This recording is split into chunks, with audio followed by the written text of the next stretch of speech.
So, Perfect. hello everyone. A warm welcome to all of you for joining us today.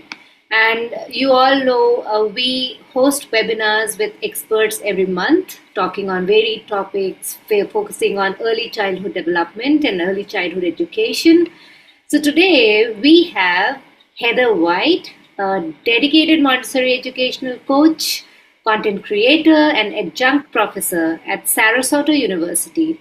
With over 15 years of experience, Heather has worked extensively with educators, administrators, parents, and caregivers, helping them better understand and implement the Montessori method. She holds AMS credentials for ages 3 to 6 and 6 to 9, and her experience spans across birth to 12 years. That's huge, including roles as a caregiver, assistant teacher, and tutor. She's also certified in anti bias, anti racism education, and is nationally certified Montessori coach, bringing valuable insights into inclusive and effective Montessori practices. So, we are so excited to have you, Heather, with us today. And I would like you to talk a little more about your experience in Montessori and how did you stumble upon this journey? Yeah, thank you for such a warm welcome. And I echo those sentiments that I'm so thankful you all are joining us. I appreciate you being here. I know it's different times all around the world, and it might not be right in the middle of the day like it is for me. So thank you for joining. So my journey in Montessori education was kind of serendipitous. Initially, I was pursuing an interest in child psychology as an undergraduate, and I was really drawn to the scientific study of child development. And I'd started taking some education courses more as just electives based on interest. And my academic advisor was going over my courses with me and recommended that I might want to consider a minor in education because it appeared that I had an interest there based on those courses I had been taking. So I followed her lead, and about a year later, while I was searching for an internship, I was really having a hard time finding somewhere that offered a position in the field of child psychology specifically. And the professor of the internship course provided me with a list of internship sites and that were looking for interns. They'd contacted the school looking for someone and said, there's a Montessori school on the list. Maybe it's something you'd be interested in, given your interest in education as well. So I called the school and set up a tour. And the moment I stepped foot on the campus, I was just so captivated by the sense of joy that existed, the peacefulness, and this really deep respect that seemed to exist. The children for one another, the adults for the children for the adults. It was just such a beautiful community.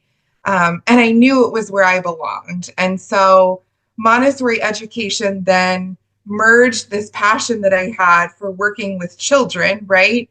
And this interest as a scientific pedagogy for kind of cognitive behavioral development, all those things we love about Montessori, the hands-on learning, observation, intrinsic motivation, right, just kind of spoke to me.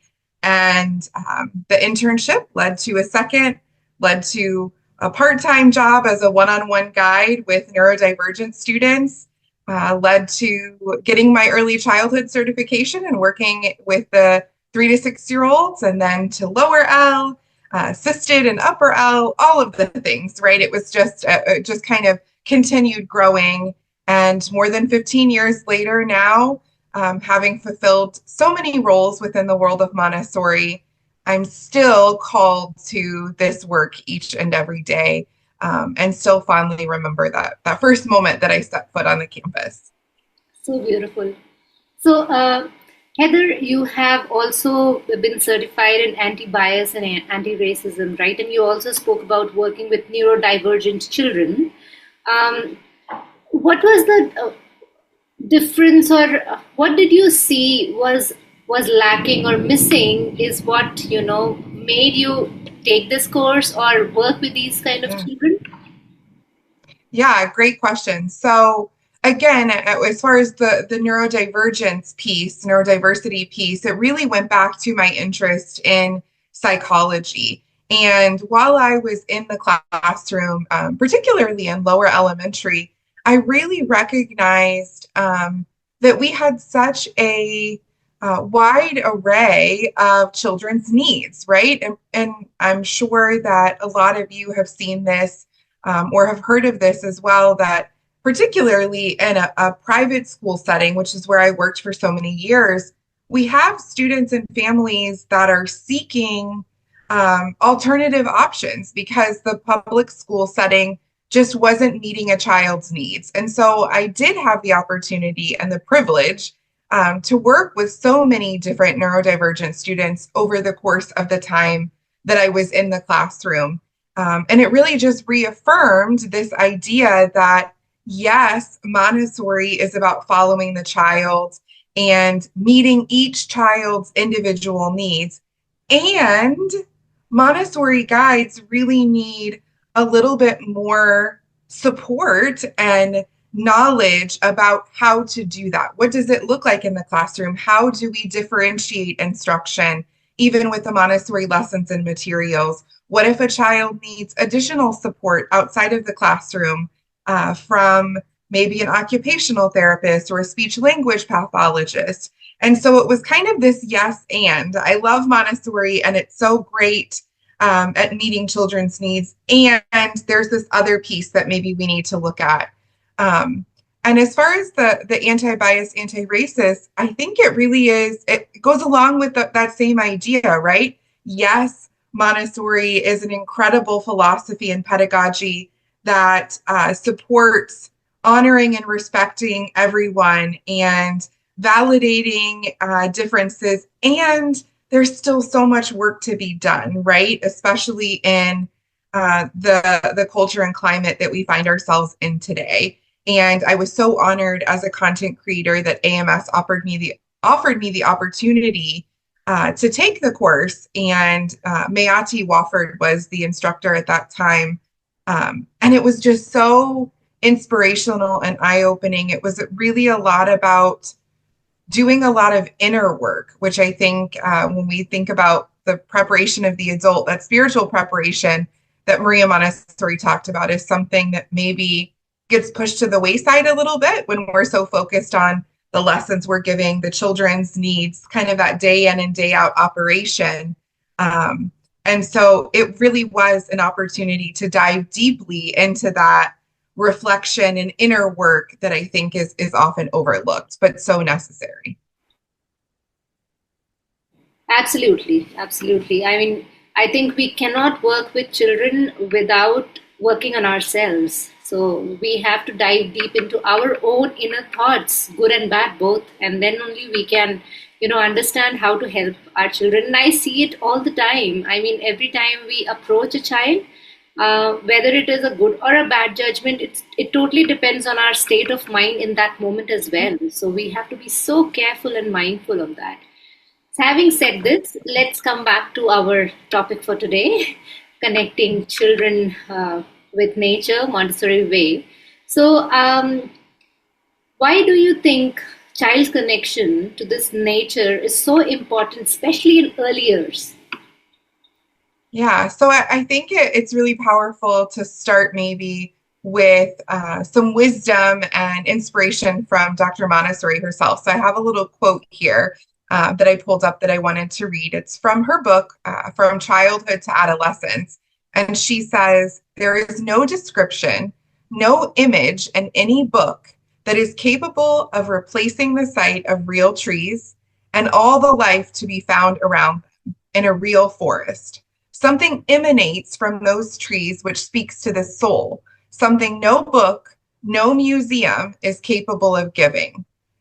So I really think what she's saying here, right, is so powerful. It's this idea that nature plays this really crucial role in a child's development. And really, I think for all of us as human beings, right, it stimulates our senses, provides these rich sensorial experiences that just cannot be replicated in other settings as much as we try, even through the incredible technology that's developed and these museums we've built, which she kind of refers to, we just can't replicate what that does by being in and connecting with nature. It's this fostering of curiosity, supporting physical health, it develops motor skills, right? All of these benefits that we just can't replicate in other settings.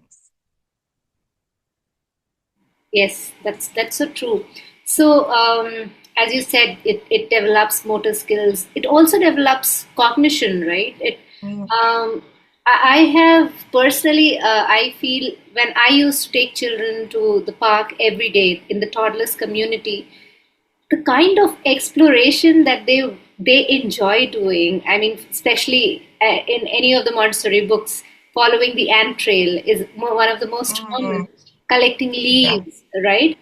Um, Many a times I see, especially for some parents who are not aware of early childhood development, it seems fascinating, of course, because they are children and they are doing something which always looks cute, right? So, but they do not understand the actual implications or the benefits of it. So, would you like to elaborate on the benefit that it gives to these young children when they are exploring, the nature? Yeah, there are so many. I kind of alluded to, there's physical benefits, cognitive benefits, social emotional benefits. I think maybe what calls to me the most and what it seems to be through observation calls to children are those rich sensorial experiences that are just unmatched. Like you were just saying, watching the ant trails, collecting leaves, listening to the rustling of leaves, right? Watching the clouds in the sky, hearing the birds chirping, the sense of nature, right? Like fresh pine, all of these things are such rich sensorial experiences, and particularly for children in that first plane of development from 0 to 6, that is really how they're learning. They're learning about the world around them through their senses. And so nature offers these really full, rich experiences that are immersive. So that's one of the most fascinating benefits, in my opinion. Like you were saying, it also really drives this force of creativity, curiosity, right? And children, they're so fascinated by these mysteries of the world and making discoveries about how things work. It encourages them to ask questions and to try to find answers, which is really what Montessori is all about. It's about fostering this love of learning. We want children to be joyful, lifelong learners. And it also inspires what Maria Montessori referred to as this idea of global citizenship, this being environmental stewards, right? And taking care of the earth, that environmental responsibility, which, although we might not think about it as an initial benefit, is 100% something that's so powerful. Yeah, with the chaos going on in the world, I think we need those children who are actually global citizenship Mm, citizens in real. Um, but Heather, we talk so much about global peace, and this can only come when we are directing these children in that direction, right? Um, Yet, when we are talking about young children and their development and their, sensorial experiences, everything leads to how is it going to look in their academic growth, right? mm, mhm, So, because the vision is very narrow, right? mhm, And especially for many parents, I've seen the vision is very narrow. They do not have the foresight to see what is needed in the world, but they see what is right now going to be how this kind of setup is going to be useful for my children in future. But when we say mhm. future, it is a very short term goal in terms of their academic achievements, right? Right. Having said this, I would like you to explain or elaborate a little more on these sensorial experiences, because I totally have experienced, felt it, and we all know as Montessorians that when children explore the nature, their environment, they're also learning to solve problems, Hmm. and how these problem solving skill helps them in becoming more adept in their academic development. How would you? Yeah, I think that you're absolutely right. As an educator in the classroom, that's something that I heard year after year, right? Yes, it's wonderful that they're window washing, but how is that going to help them learn how to do math, right? That parents really want that concrete evidence. So I think, especially for young children, a lot of the work that they're doing, and I'm going to step outside of that academic cognitive realm for just a moment and say, a lot of the work that they're doing is physical. And being in nature really offers this opportunity for children to develop motor skills that they don't have the opportunity to develop in an inside setting. Even just thinking about walking on the ground outside where it's uneven, it requires a different level of motor skill, gross motor skill, then we are able to kind of foster in an inside setting. So I just wanted to add that piece because I think that's important for this first plane of development and the child's growth then. But as far as that cognitive academic piece, like we were saying, I think the diversity that exists in nature really stimulates this sense of curiosity and these problem solving skills. But if we're thinking about maybe the largest impact, it's the fact that being in nature has this really calming ability. And I think that's most powerful because it brings us our helps us regulate, right? Brings our state back down to an equilibrium. And it's known to be an incredible stress reliever, reduces anxiety, creates a sense of well being, and it allows us to be really present and focused. And if nothing else, what's necessary for academic growth and development in order for a child to do their work in the classroom, right, to complete lessons and to continue learning, right, to achieve that academic growth, what's necessary but focus, right? That's what we're really so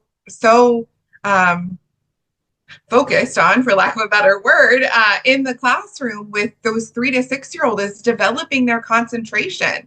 That's what the practical life area is all about, is developing their concentration, their coordination, their order. Nature gives us all of that, right? So it's a really immersive way to develop those same skills that we're focusing on developing in the classroom that foster that academic cognitive growth.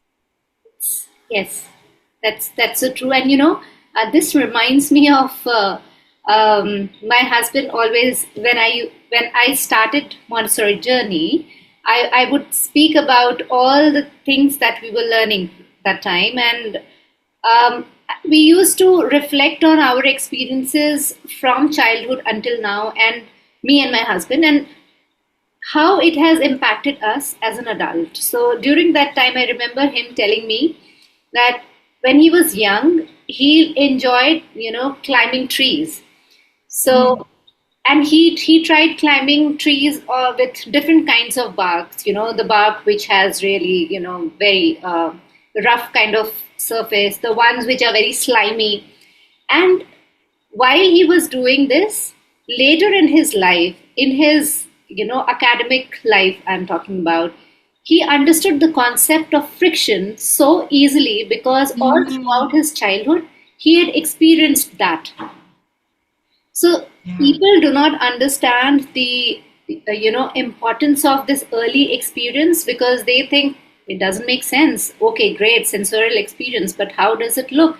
And I'm just talking about I'm talking from the perspective of academic growth, right? But if you will see, as we discussed, nature helps in problem solving. It can be executed in different other aspects of life as well.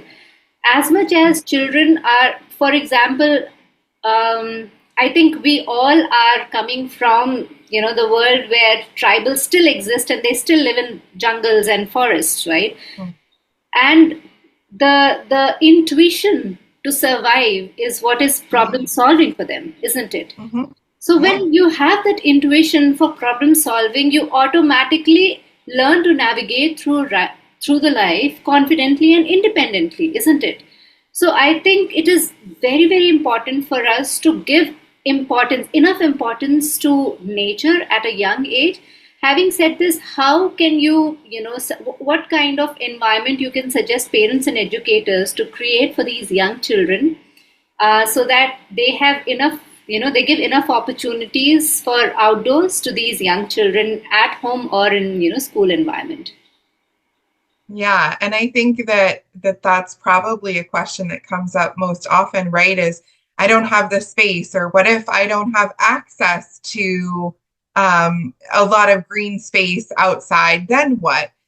So I think it's about finding ways that I listened to a webinar once, and I love the way that it was worded of that every space on earth has nature. We just have to look for it. And I think, again, that goes back to that sense of focus and concentration, right? Not only are you doing that work, but it's inspiring the child to do that as well, to be really present, to really look for the beauty that exists in the world around them. It might be a weed and a crack in the sidewalk, right? It might be that trail of ants. It might be a butterfly that lands somewhere, but really slowing down to appreciate that nature that's all around us.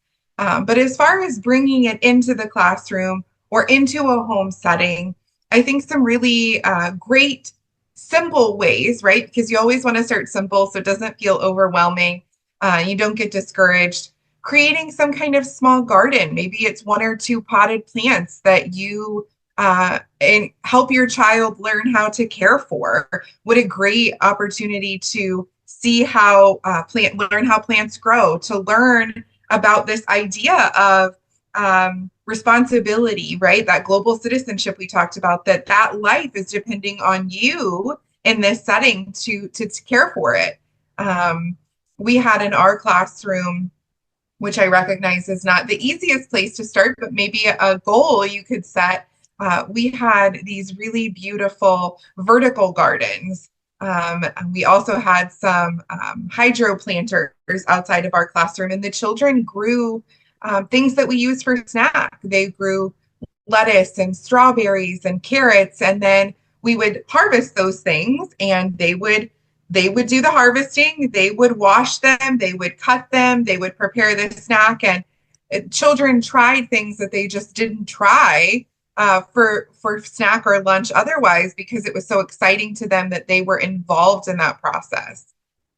Setting up a bird feeder, whether that's on a balcony, a windowsill, is a great way to just sit back and pause and watch nature. You could bring things inside, collect rocks, leaves, sand, and use that for sensory experiences. And then I think, very, very simple is just going on a daily walk and taking it slow, letting the child lead the charge, and just noticing things. Maybe things that change based on the seasons, or ask your child before you leave, I want to see how many things you can find that are living while we're on our walk today. Anytime you see something that's living, tell me. And if they're not seeing things, like maybe they don't recognize a tree as a living thing, point that out to them. And so they begin to recognize those little things as well. I love the idea of growing those herbs and fruits, or, basically having a small kitchen garden sort of, area. Mm, And then you're using those produce in your kitchen. That's a great example for children to understand the entire cycle of, mm, producing the food and consuming it. And it is in itself a way to problem solve, understand, mhm, develop cognition, and understand the quantity, the kind of soil, or the amount of water everything is necessary for growing the plant, right? So it's a great suggestion. And as you said, we don't need to have a big garden for that. We can have just two pots, and that is enough. Right. Actually, I have one. I just had fenugreek seeds and coriander seeds, and I just threw it in my small pot, and now we are using it. So Mm. we don't need, and for young children, they don't need overwhelmed space either. They Right. need small space where they can use it, consume it, right? So having small corner for them to go and pluck those leaves and use it into kitchen in their kitchen, activities, or maybe if they are using a mint leaf in a lemonade, that itself is a great, way to see how entire, nature is supporting us in terms Hmm. of nurture as well, right? So we talk about nature and nurture, and the child is seeing it now. And as you said, bird feeder, we can have a small aquarium, isn't it? Mm-hmm. Or just a small, fish pot. Yeah, absolutely. I wanted to loop back something when you were just talking about the problem solving and some of that more academic nature that's tied into these experiences. Something else I thought about was how you can use these natural elements, things like sticks, shells, pine cones, bring them in and use them for other lessons that you're doing with children as well. One of the really popular Montessori math works are is known as the spindle boxes, right? And then there's cards and counters. Instead of the counters or instead of the spindles, use shells or sticks, and the children are counting those. It's still giving them that same experience. They're feeling the difference between 1 versus 5 versus 9, but they're using a natural material. You could also use these elements from nature for language works, right? If you're practicing the sh sound, you could give them a shell. If you're practicing the p sound, you could bring in a pine cone for your language works with the sandpaper letters or with your language boxes that you're using with the movable alphabet, or just for I Spy games where they're learning to listen to the initial, middle, or end sounds in a word. So you can absolutely tie it to those more academic lessons as well. So, will you also consider, loving animals, petting them is Mm, part of nature, right? Um, absolutely. Many a times it's the adult, the parent. And I'll tell you my own story. When my daughter was very young, before that, and it's a childhood trauma, I was very scared of dogs. Mm, Extremely scared. I was intimidated. Seeing the dog coming towards me itself was enough for me to run away. mm, But eventually, I got over that fear because I wanted to show it to my daughter that you can love the animal, come what mm, may.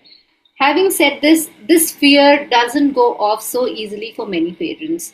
mhm, And we keep talking about playing the role model for this young child. So if you want your child to love nature, if you want your child to love the animals, you have to love them as well. You cannot just mm. tell them and then be away from them, right? So Right. how can they encourage children fighting their own fear and then becoming part of this natural world? Yeah, I think that's a great point. And full transparency, reptiles, the way you just described dogs, I feel about a lot of reptiles. And it was a big learning curve for me being in the classroom because I remember just like it was yesterday, there was a frog and an umbrella over one of the picnic tables where the children eat lunch, and it fell out of the umbrella and landed on my shoulder. And although that's an amphibian, it's close enough to a reptile that it still is not, it still scares me. And I remember thinking as soon as it happened, if I freak out right now, right? If I have this big, over exaggerated response and show that I'm afraid of this frog, that's how the children are going to respond when they see frogs, right? And so as terrified as I was, I had to take a breath and, gently encourage the frog off of my shoulder and move it elsewhere. But it's really hard because children pick up on how we feel, right? We are their models in that first 6 years of life, that absorbent mind. They're just soaking up all of these experiences. Um, and they really are, learning so much from the way that we respond. And so I recognize that that's very hard work. And I think there's two pieces to consider. The first is gently immersing yourself in some of those experiences that feel uncomfortable, right? Becoming comfortable with the uncomfortable and outside of that moment with the child. So for me with frogs, right, I was kind of thrown in the deep end in that situation, but finding moments where I could maybe go where a frog was and just gradually get closer to it and then get to a point where maybe I have a friend who has an aquarium and they have a frog, and so gently touching the frog, so building up so that you eliminate some of that fear, so that when you are in the presence of the child and you find yourself in a situation that might have been a little uncomfortable or scary, you do feel more comfortable. So it's doing that. We talked about that inner work, right? That self work, doing that self work outside of the moment.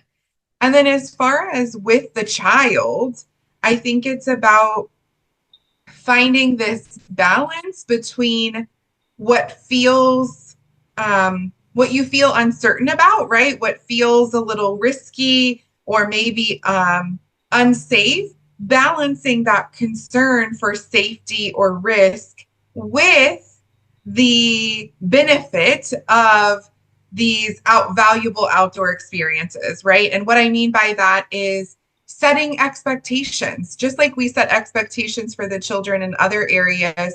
Set these expectations before you go into the environment. So I know for a lot of parents, it's a concern about the child falling or the child running away. And so set up parameters, right? You have to stay where I can see you, or you have to stay within. I'm thinking on a playground, right? They often have the wooden perimeter. You have to stay within the wooden perimeter. Talk about how to respect wildlife, because a lot of times with children, I'm thinking about the situation with the dog, right? A lot of times children are so excited and they have this excited, elevated energy. And when they approach an animal, it might scare the animal. So how do we walk over calmly? How do we respectfully pet a dog or a cat so that it doesn't feel threatening to them? What are signs we're looking for that they're uncomfortable? All those ways that we want children to respect us and to respect other humans, we want to show them how to respect animals as well.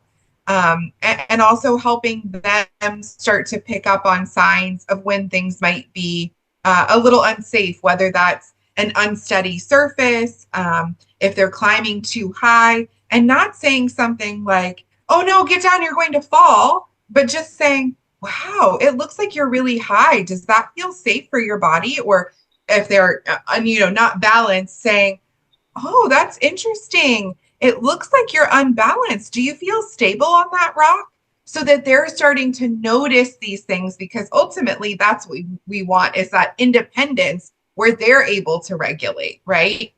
Yeah, yeah, I really like this example because most of the time we are throwing our anxiety on our children when we are saying, "Oh, stop! Oh, don't run! Mm, Oh, you will fall!"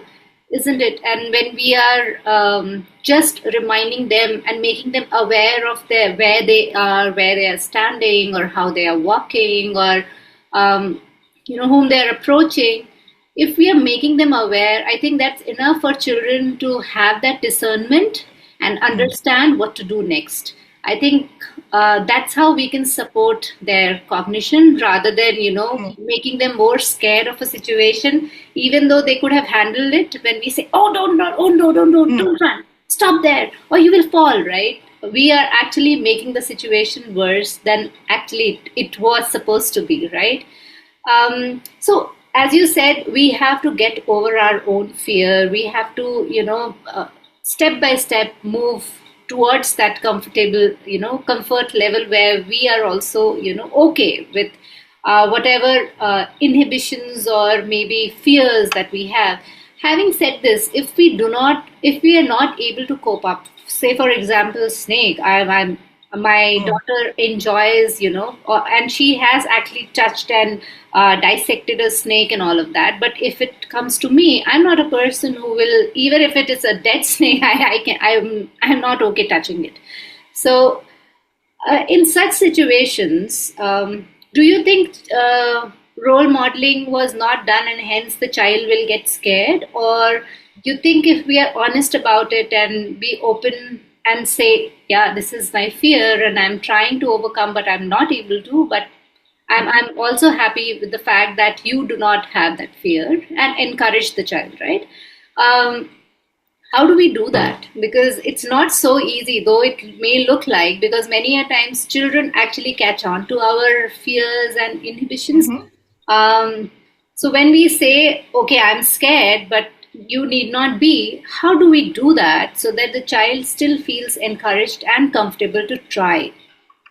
Yeah, I think that's such a great question. And I think what it reminded me of as you were talking is this idea that Maria Montessori talks about of demonstrating humility to children, right? Letting them know we're human, just like them. We make mistakes, we have fears, we are sad, we get angry, right? Sometimes I think we try to hide that from children because we are afraid that they'll absorb some of that or that they'll pick up on those same fears and worries.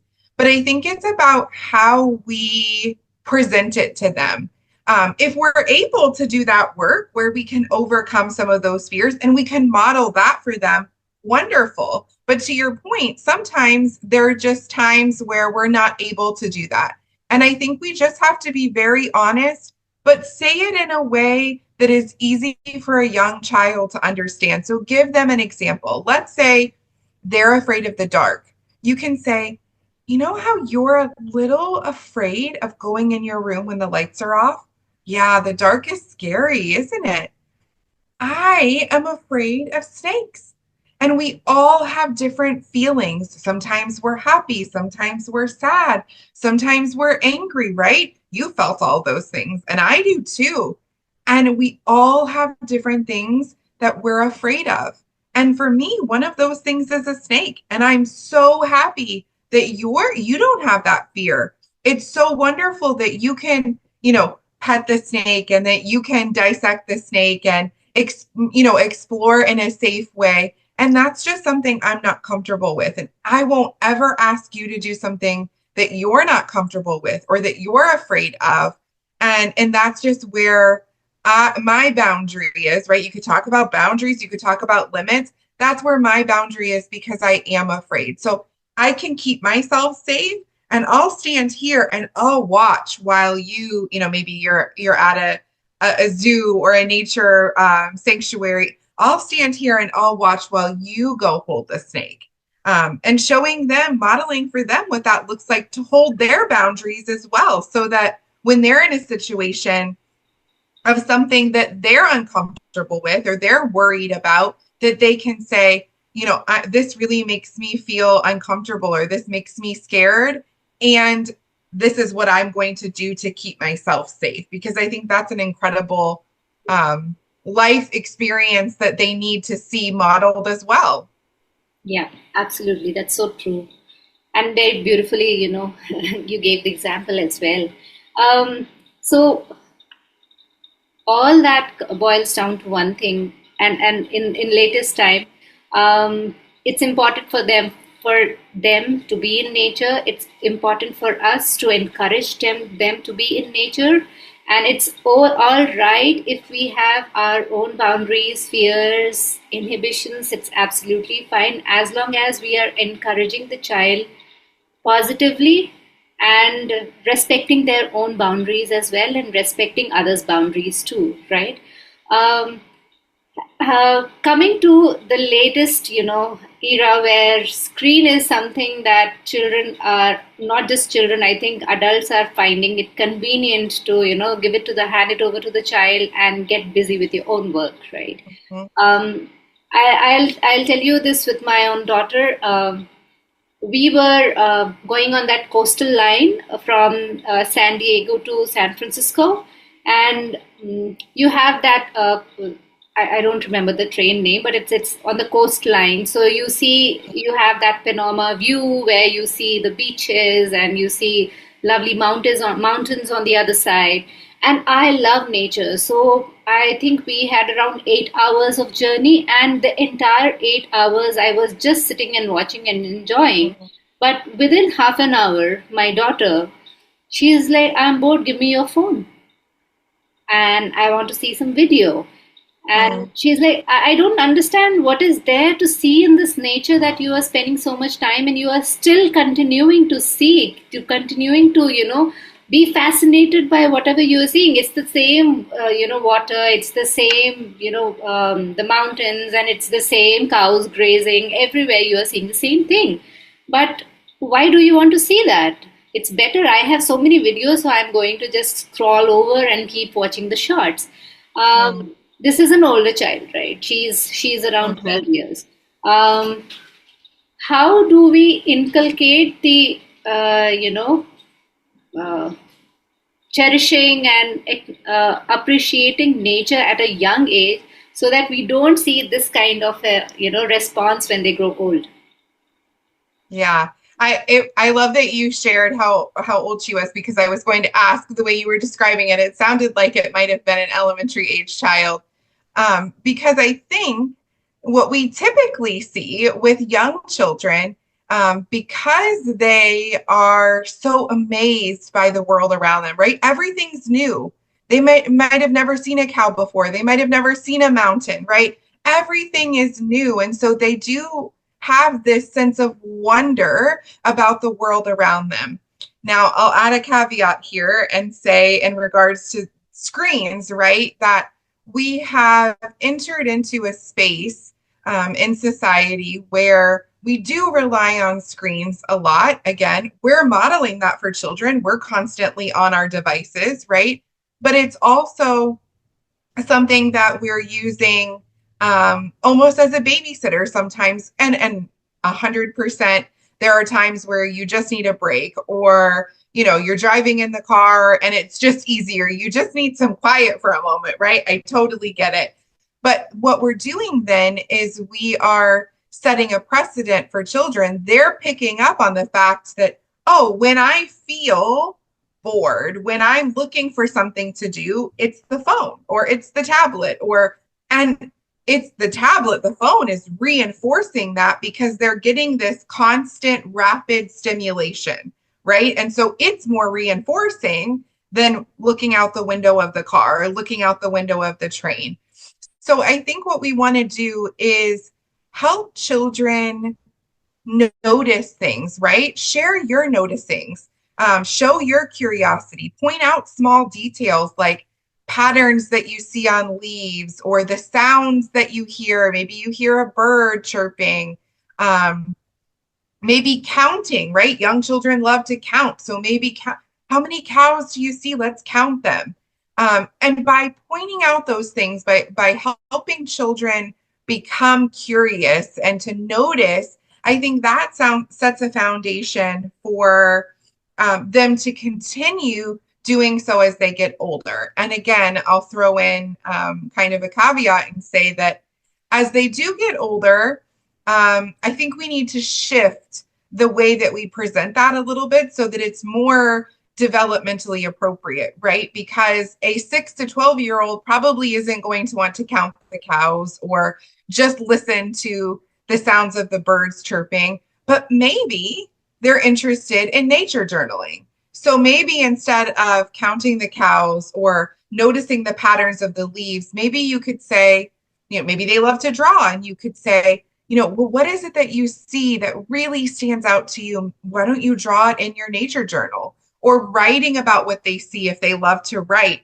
So I think it's about, I'm just like being flooded with ideas here, like identifying different kinds of plants or animals, right? Because in elementary years, they're in that phase where they're so fascinated by this scientific knowledge, this understanding of how the world works, tracking animal footprints, testing soils, those scientific experiments. So it's about tweaking the way that we approach it so that it appeals to their interest and their sensitive periods to keep them engaged. And that requires us to understand those developmental periods and how we can phrase things and approach things so that they stay interested and don't kind of fall back to wanting that screen time. Yeah, that's very true. Um, but for all this, I think freedom and limits is quite important Mm, because I see with many children when we ask them to journal what they observe, that also is extremely, resistant for them. They just don't want to. They just don't. And especially adolescents, they mm, outrightly reject if you offer them something which has a purpose because their brain wants to get stimulated very fast, right? yeah. It constantly needs stimulation. So something where they have to use their brain and use their hand, now it's more about scrolling than actually writing. So I think Mhm. we also have to cut down on the screen time. And as parents, we have to see how we can support whether it is a young child. As you said, we need to understand the developmental needs of each age group, and based on that, we have to design those limits along with the freedom offered to them so that they are developing as per their age rather than, progressing in a way that may not lead to holistic development as such. So it's a great conversation today with you, Heather. I think I am done with a lot of questions that I had here. I'll open the Q&A for the audience. If you have any questions, please go ahead and ask.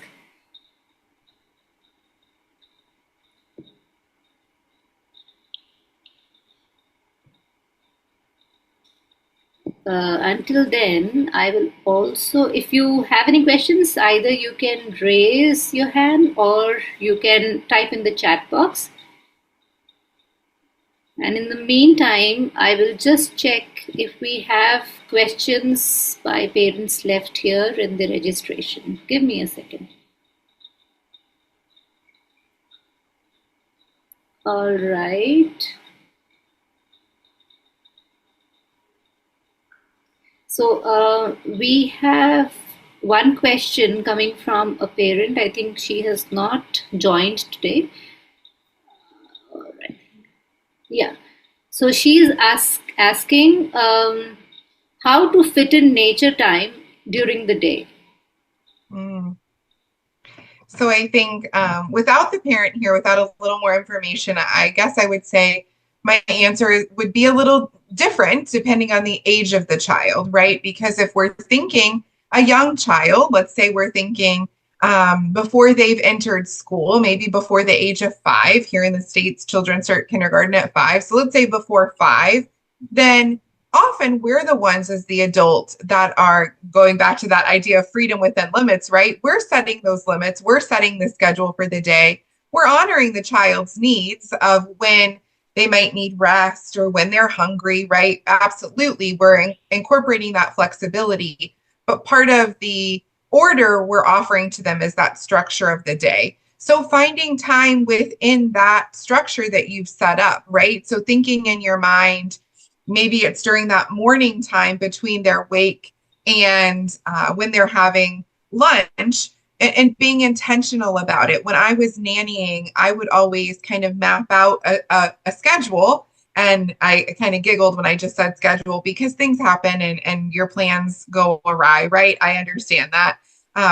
But maybe it was like, oh, well, on Monday, we'll have a picnic snack outside. And so it was just those few moments that we could spend outside to, take some deep breaths in nature, to watch the trees, to watch the clouds, to sit in the grass.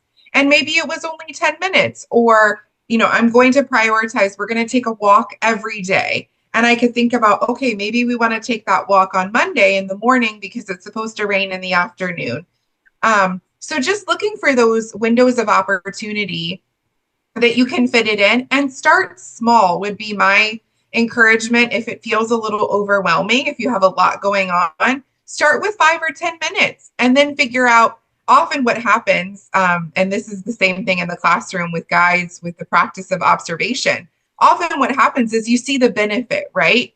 You go outside or you start to observe and you're like, wow, I didn't know that I was going to see that. Or wow, I didn't know I would feel, so good when I came back inside. You often feel like this weight has been lifted just by being outside for a few moments. So once you feel that, it's motivating, it's reinforcing, and then you'll build more time in and find more moments to spend in nature. If it's an older child, I think it's a little different because to the point we were just describing, right, is there's this need to assert autonomy, right? They want to be independent. They want to make choices on their own.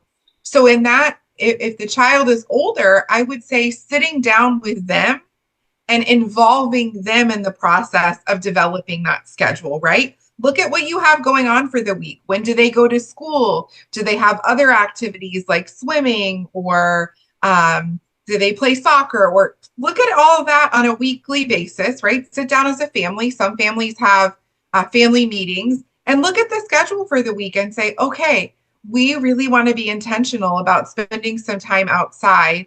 We want to spend at least 10 minutes every day.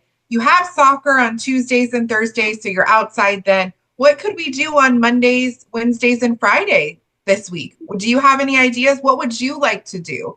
And make it this brainstorming session where they share ideas and you share ideas, and you come to a mutual agreement, because then you have their buy-in. So then when it's time to go for a bike ride as a family, they're going to be less likely to give you that pushback because it was their idea. They have ownership, and they're excited about that opportunity. So same idea, but just tweaking it a little to give them more opportunity to be involved.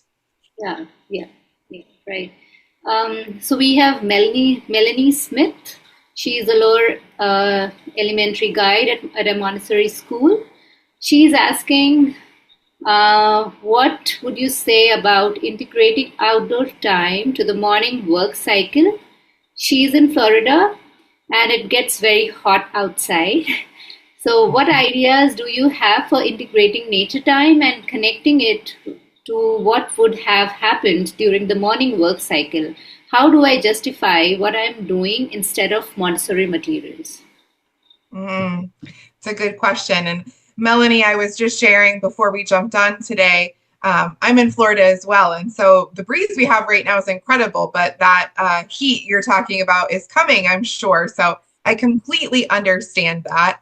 And what I would say is to look for opportunities that you could bring some of that nature inside, right? Could you walk out? Do you have maybe a pond near you that you could go out just for a moment and get a water sample and then bring it back in the classroom and do water testing, or different types of soil, and do different types of soil testing the different types of soil. Is there an opportunity that if you have plants in your classroom that you could use some of those for different things? We were talking about growing different herbs and fruits and vegetables, right? And then harvesting them for different food prep activities. Elementary children love that. But you could also use it for identifying different plants, talking about the parts of a plant, right? Or the parts of a leaf. All of these are Montessori lessons. You're just using real natural artifacts instead of the 3-part cards on the shelf or the 5-part cards on the shelf or the puzzle, or right. You're just using the real thing. Leaves and plants are also a great way to talk about different concepts of geometry. So there are lots of ways that you can connect these principles to other lessons that you're likely going to do anyways by bringing some of that nature inside. I was just talking about, cooking. And so if you grow different herbs or vegetables or fruits, and then the children harvest them and they cook something, there is so much science in the process of preparing food, especially if you're baking, right? The change in temperature, you have the measuring that's involved. And so I think it's about shifting our perspective and seeing how nature can fit into a lot of these lessons that we're already doing. It does take a little more planning or consideration on our part, but it absolutely is possible to bring it in rather than it being something extra we're adding into our day. Yeah, yeah, that's right. I remember my daughter's elementary class. Sorry, not elementary, but casa, children's house. They used to have these smell bottles, the sensorial bottles, where they used to smell, and they would smell mushroom. They would smell Mm, aloe vera. They would smell mint. So you can get a lot of vegetable essence and then use it for them to smell. And trust me, it's helped her so much. I remember a few years ago I was applying this face pack, and it was powder. So I just opened it. She came, she sniffed it, and she's like, "Do you have fennel seed in this?" And I was like, "Really? Let me check the ingredient." And I checked, and it was absolutely correct. So, those senses actually work. So maybe you can try that as well. Another question that we have here, Heather, is if we are taking young children for camping, what kind of activities can we do with them? Great question. And I love that you're taking that risk, especially if you're not someone who likes being outdoors, because that's definitely stretching your family, right? So I think just a simple thing that I would say first is going on little nature walks in the area that you're camping, letting them lead the way. You could ask some of those leading, guiding questions we talked about that encourages their curiosity. Helping them notice things, right? Like textures of leaves or different sizes of rocks. Playing with water. Water play is so fun for children. Let them splash in different streams, or if there's any kind of little puddle, right? Letting them splash in that and explore it. I also think, depending on the age of the child, some of the things that I was just talking about as far as elementary, right? Like looking at different types of animal footprints, right? And trying to figure out what kind of animal it was, or just tracking it. Where is it going? Following to see where it goes. Does it end because there's some other covering, or does it lead you to that animal? Something that my husband loved to do when he was younger was, and still does to this day, is listening to different types of bird calls and figuring out what kind of bird it is. So you could take some kind of nature books with you of identifying different types of leaves or birds. There's also, if you have technology while you're there, there's different apps where you could listen to different bird calls and then pick them out in nature. So I think it's really just about following their lead, asking those questions to help them notice things around them, and just leading with curiosity, I would say. Would you also suggest them, participating in maybe preparing food in the nature, or, you know, just going hunting or finding some Yeah, food those for themselves? practical life skills. Absolutely. Yeah. Even things like, this is something we didn't talk about as far as the benefits of nature, but just preparing to be in nature is a benefit for children because of the practical life experience. Learning how to put on a coat, or what kind of shoes do I need? Do I need a hat? Do I need sunscreen? Right? Those are all practical life skills. And it would be the same for camping as well. Learning how to put up the tent, learning how to start a fire, learning how to roast a marshmallow, right? Or maybe they are, to your point, maybe they're fishing, and maybe it's catching a fish and then learning how to prepare the fish to cook it, depending on the age of the child, of how they would be involved in that process. But absolutely, all of those practical life skills as well. Maybe learning what kind of plants are edible, right? With those nature books that we talked about would be, or apps on your phone, if that's easier for you, would be really interesting for especially an elementary age child. Hmm. Yeah, that's right. We have Nandini. This is the last question we are taking, and then we are done for today. If children are referring to online sites for their research, how to guide on appropriate search as well as to refine the collected data. Yeah, this was a big challenge in the elementary classroom.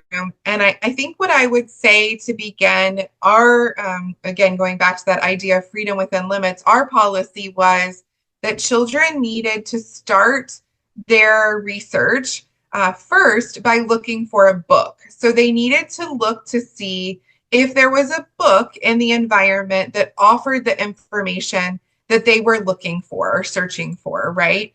And part of that is our role as the adult to prepare the environment.